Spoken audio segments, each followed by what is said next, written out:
Hello, beautiful soul, and thank you for being here. If you are new here, welcome. My name is Danielle, #Damcl at D's Enlightened Edits of damseldesigns.com. I am a spiritual advisor, natural born psychic medium, quantum, Sikhem, and shamanic energy healer, consciousness coach, writer, energy artist, and more. And this is Chat and Channel Session. In this podcast, my guides, and in some cases, some of you, present me with a topic and we have a stream of consciousness channeling about it. And I encourage you on your first or subsequent listenings, if you are so inclined, to also get out a journal or the notes app on your phone or favorite device and do some stream of consciousness writing along with me. Because of the vocal light codes in my voice and because of the transmission aspect of this podcast, it has been stated to me and proven by some of you lovely listeners that you will be able to, if you so choose, to get your own information and intuitive guidance if you choose to do stream of consciousness writing as I am channeling. Please only do so if you are not driving or operating heavy machinery, obviously. But with that being said, let's get started and jump right in. Today's topic is going to be new beginnings and limitless opportunities, because although I strive to always have my chat and channel sessions be timeless topics, and this will be a timeless channeling as well, as I am recording and uploading this, it is January and the start of a new year, and we're also going to be connecting some consciousness coaching things with some aspects of spirituality and mythology, and talking about the god Janus, of which is the origin for January getting its name. And that is something I am very passionate about doing, bridging the gaps between the spiritual, the scientific, the mythological, the psychological, the artistic. All of those things really get my juices flowing, and I love those of you who connect all the dots to those things or are interested in them too. And my guides really wanted me to talk about this phenomenon today of new beginnings, because although we are going to be talking about January, and Happy New Year, by the way, to those of you who are celebrating and listening in the time of New Year, of course, New Year is just a social construct. New Year is part of the Gregorian calendar. It is something that was implemented much later in humanity's history than many people like to think and believe.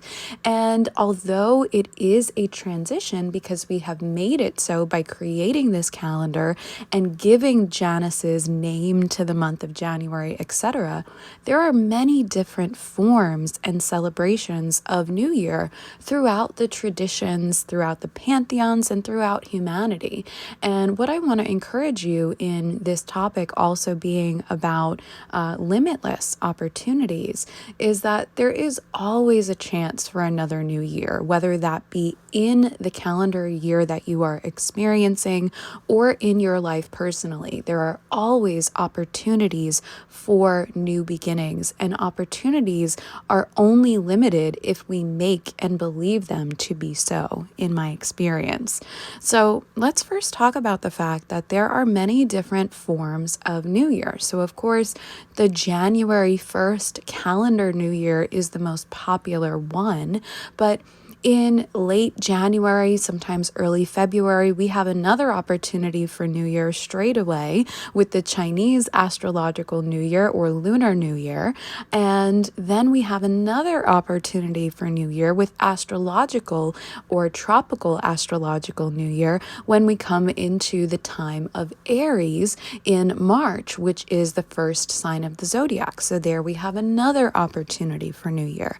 Then we have an opportunity for New Year all the way towards the end of the calendar year, usually around September, with Jewish New Year or Rosh Hashanah. So I say all this and give you these examples, whether you would be familiar with them or not, because I want to remind you, sometimes we put so much pressure on what New Year is and could be that we forget there is always going to be another opportunity. As long as your life is continuing, you have opportunities to start anew, whether that is in the form of a year or any other type of new beginning for you. Now, something that isn't often discussed when we talk about the inspiration and empowerment and encouragement of new beginnings is that in order for us to have a new beginning, we often have to mourn or recognize the end of something, right? So I was discussing this in my Instagram posts for New Year's Eve, and I know of other friends who discuss this as well. New Year's Eve has a large focus on celebrating the new incoming, but if we haven't made space or utilized that day or the days preceding with solstice to honor what we are releasing or recognize what we have just had, it's often hard for us to absorb or fully integrate or accept the new beginning. Now, of course, this doesn't have to just be in terms of accepting a new year. Any type of new beginning can be scary to someone or anxiety inducing for someone with things like abandonment issues or traumas or issues around releasing or receiving, because often those things are linked. If we have trouble receiving new things, it's often because we may be too attached or holding too tightly to some things that may be being called to be released or transformed.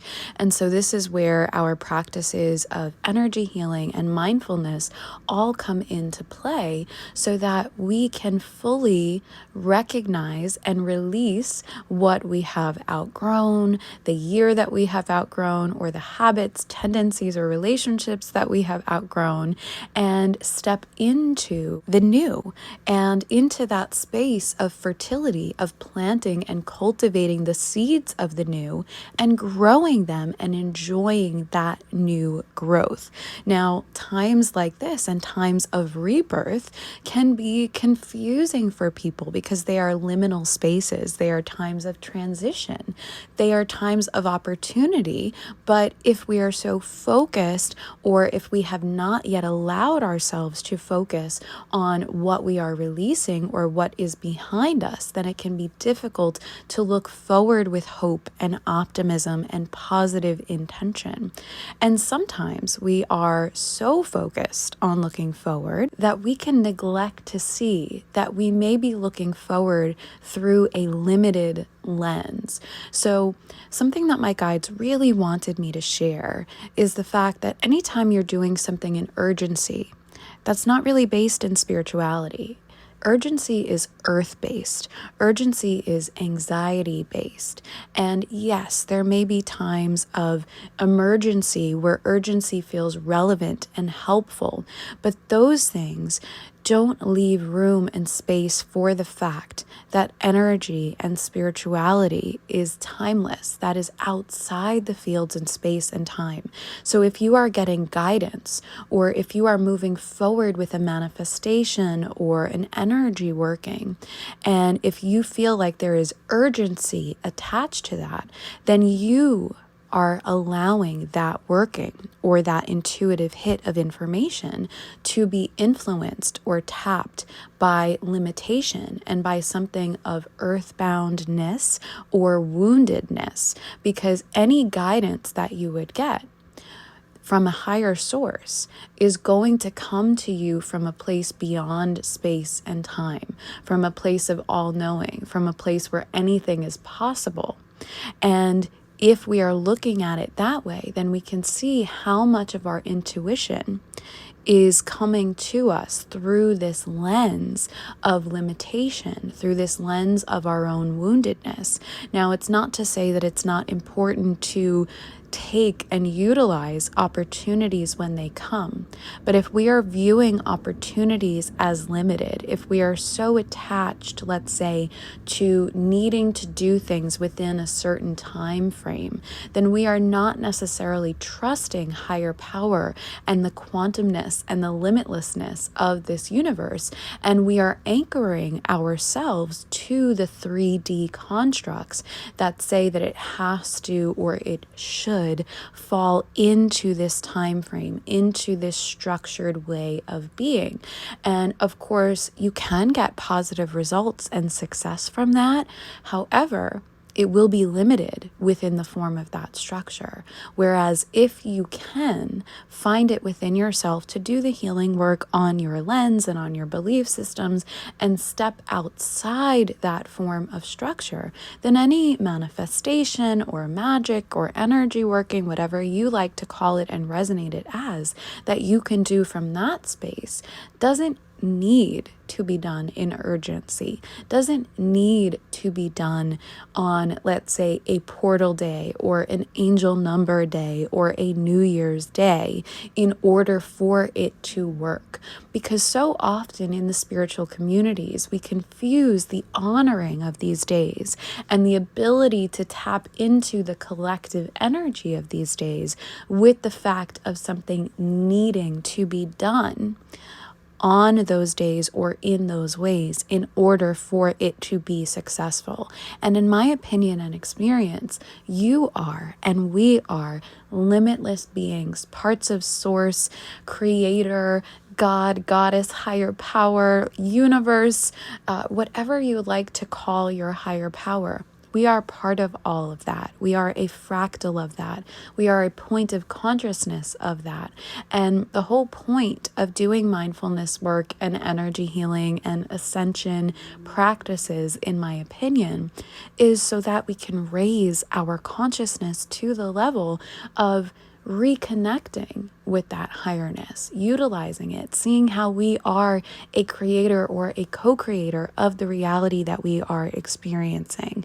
And the more that we can do this and step into that timeless space that is the space of the soul, the more that we can have the positive quote unquote results that we're after without needing to continue to fall into or anchor into the structures, which a lot of times are structures which we no longer agree or resonate with, right? There is so much about the 3D world and societal cultures that brings us down and that makes us feel sad and that we wish would change for what we perceive and believe to be the better, the healings, the empowerments of people, human rights, wherever your passions lie and wherever your hurts lie for the people of this world, or wherever your woundings lie in terms of looking at this world and feeling limited or disheartened, those are places that you could be anchoring yourself to if you continue to play by those rules.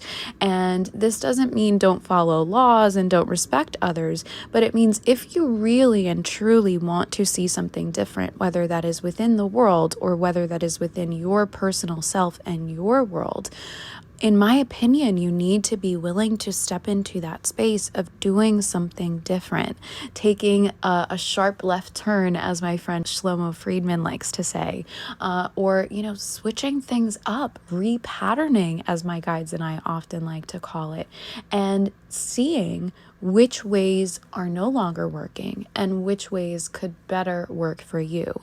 Now, you can do that with a path that has been illustrated to you by a certain tradition or spiritual or religious practice, or you can follow your own guidance or pick and choose and mix a bunch of things, take what resonates and leave the rest, we often say in spirituality, because if you want a different path, if you want a different worldview, it is up to you to find the things that work for you. It's why, as a reader, an energy healer, and teacher, I have done my due diligence to continue learning throughout my entire life about as many aspects of cultures and spirituality and religion and mythology as possible, and tools and techniques as possible, whether they are spiritual or scientific or psychological modalities, so that I can be best equipped to help anyone with wherever they're at and find them the best tools for them. I'm never going to be that type of spiritual reader or healer or teacher that tells you it has to be done a certain way. I'm here to share my experience and the information that I am channeling and offer you that as an opportunity that you get to decide if it feels best for you or not. There is no one way. There are multiple ways.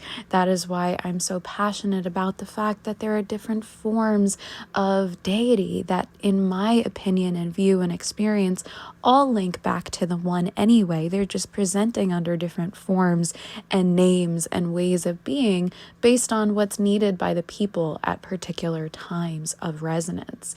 And with that, let's talk a little bit about the god Janus or Janus, of which we get the word January. Because if you are listening to this in a January, you may be interested to know that he is the god of new beginnings in Roman tradition. This is why we have created the month of January, the first month of the Gregorian calendar, in his honor, in his name, to help try to usher in positive new beginnings. Now, if you're not familiar, Janus is the son of the god Apollo. However, Janus does not have a Greek equivalent. He really only has a Roman equivalent. He is the two-headed or two-faced god. Now, this does not necessarily mean two-faced as being a person without integrity. It's more to show his capability as a god who is able to simultaneously look into the past and the future. Now, he is said to have gained this ability because when Jupiter kicked Saturn out of rulership, Janus was the only god who welcomed Saturn into his kingdom.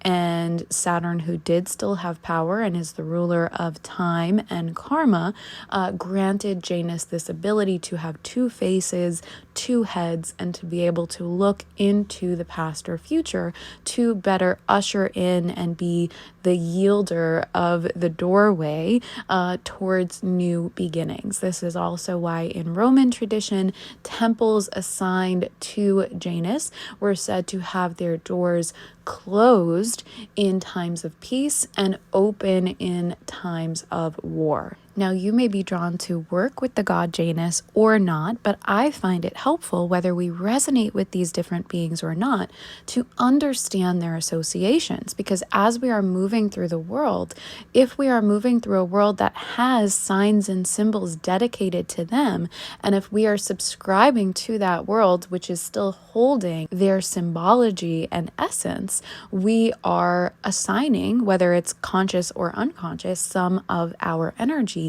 to that belief system. And so you can only decide if you want to continue doing that by being informed, in my opinion, and knowing about it. Now, while I'm not here to encourage you to work with the god Janus, of course, I wanted to inform you about him and of his doorkeeper tendency in case some of you wanted to explore him further.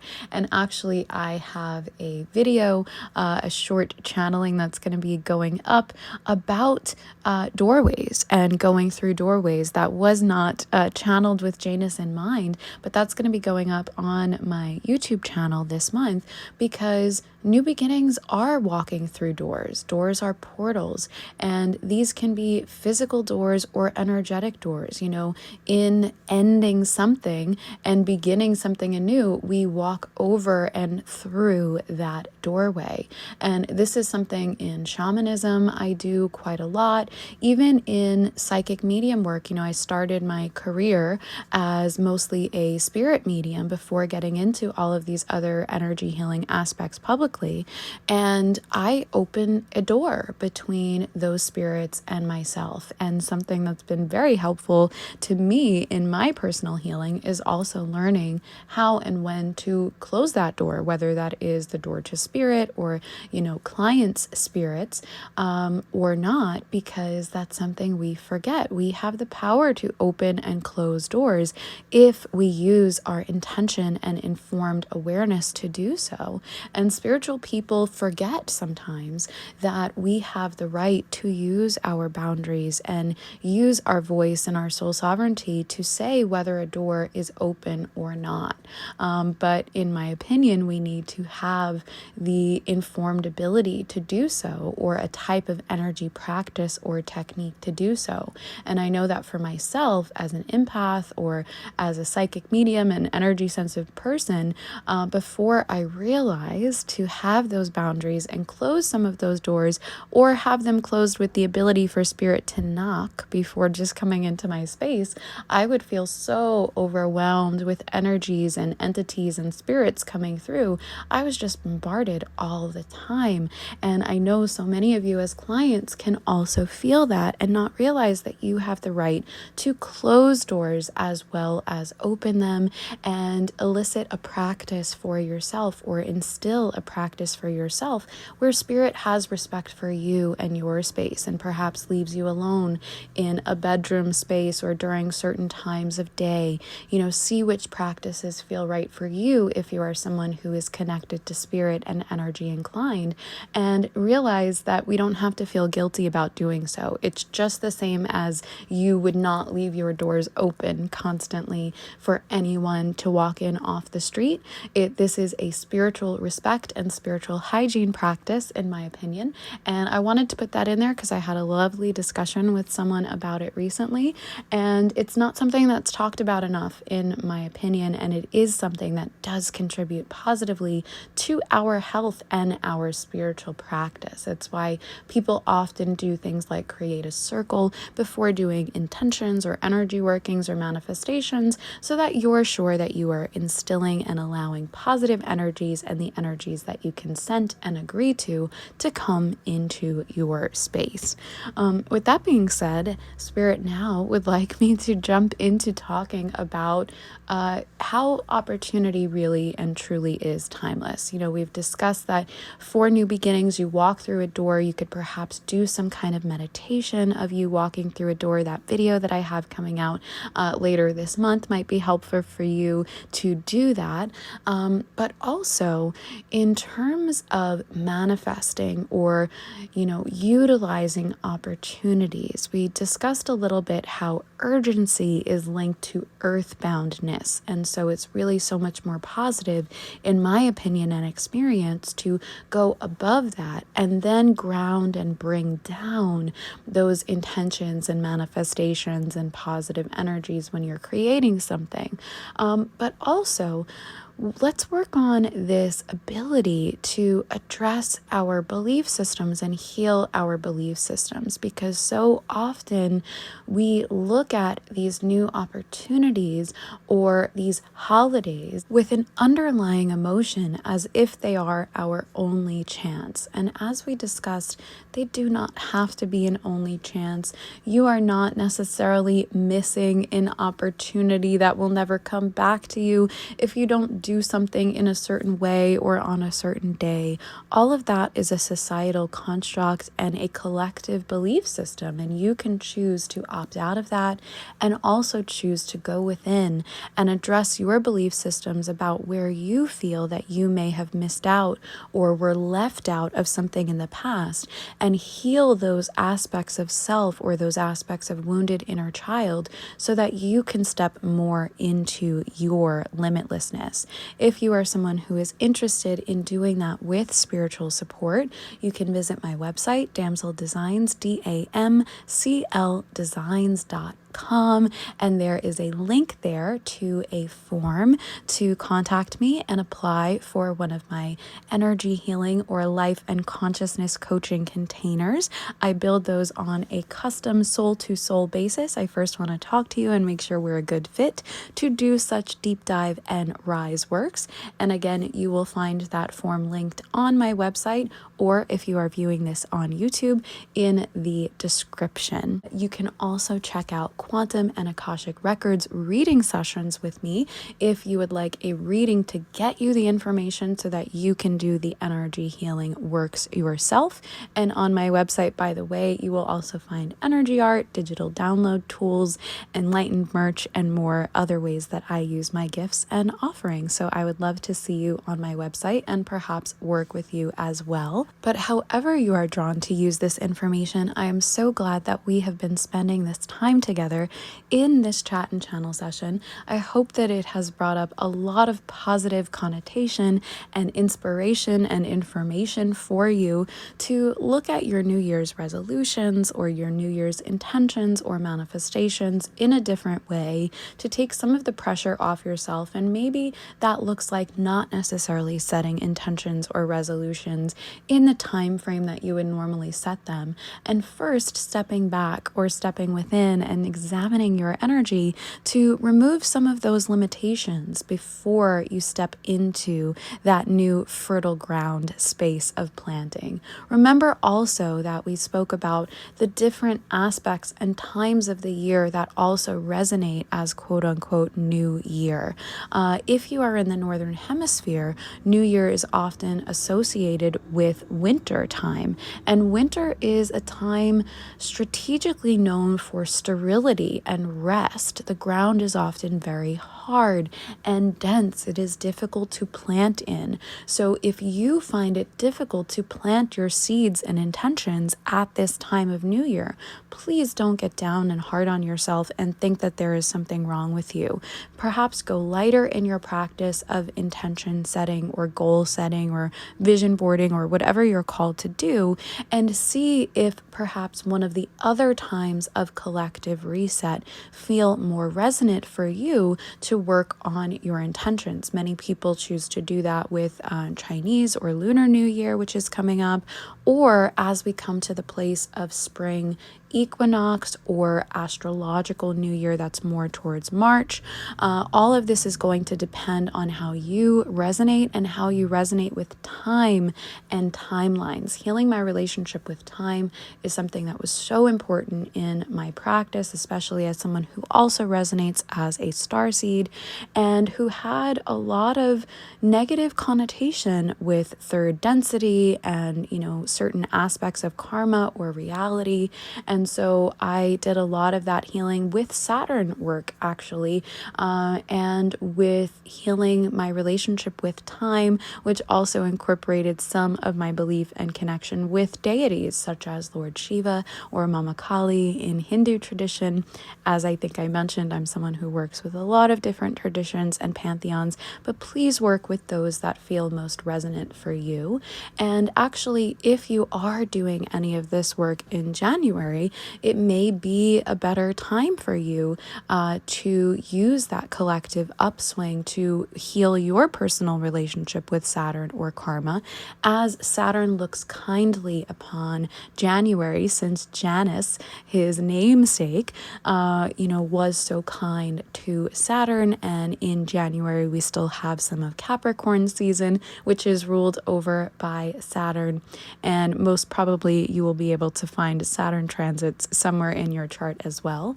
If you are interested in healing more of your relationship with Saturn or tapping more into the positive aspects of that, because I know there are a lot of dark associations with Saturn, and something that, we have to each find our relationship with going to the lighter or higher aspects.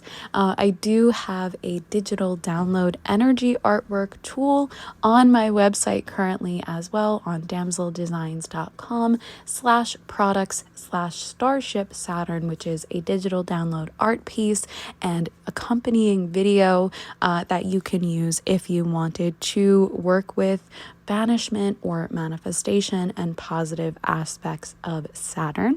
No pressure to utilize my tools or work with me, by the way, but I do make them available to those of you who would like. And I would like to know if you were interested in any particular topics for future chat and channel sessions. This is actually a new beginning for me. This is the first of the chat and channel sessions podcasts that I am uploading on other podcasting platforms as well. As I mentioned, I've been doing this for quite a while on my YouTube channel, and you can find the backlog of timeless topics there, including empath empath narcissist polarity, so many different energy and empowerment techniques and more. If you are interested in some of re-uploading of that, let me know. But if you have new topics of things that you would like me to channel on, please message me or leave them in a comment section and I will add them to my list and be very pleased to implement some channelings on those for you. I am so glad that we spent this time together, and I hope that you will follow or subscribe, all the things. You can find me on other elements of social media at D's Enlightened Edits. And if you would like to support the channel and the podcast, you can do so by maybe sending it to some people who may be interested in sponsoring, or you can support personally through all amounts appreciated energy exchange and upliftment donations through paypal.me/D's Enlightened Edits. Links for all of these things can be found either through my website or if you are viewing on YouTube in the description. With that, I am going to close this chat and channel session. I'm going to invite you into some quiet time if you are so inclined, so that you can reflect on some aspects of your new beginnings that you want to call in, and or recognize things that you want to release from your past in order to best step into and integrate those new beginnings. I hope to see you next time. Like this if you liked it, and always remember, you are limitless. You can have a new beginning whenever you want, need, or so choose. Happy New Year and blessed new beginnings, however that looks for you. Be blessed with love, light, and light codes. Love, Danielle. #Damcl at D's Enlightened Edits of damcldesigns.com.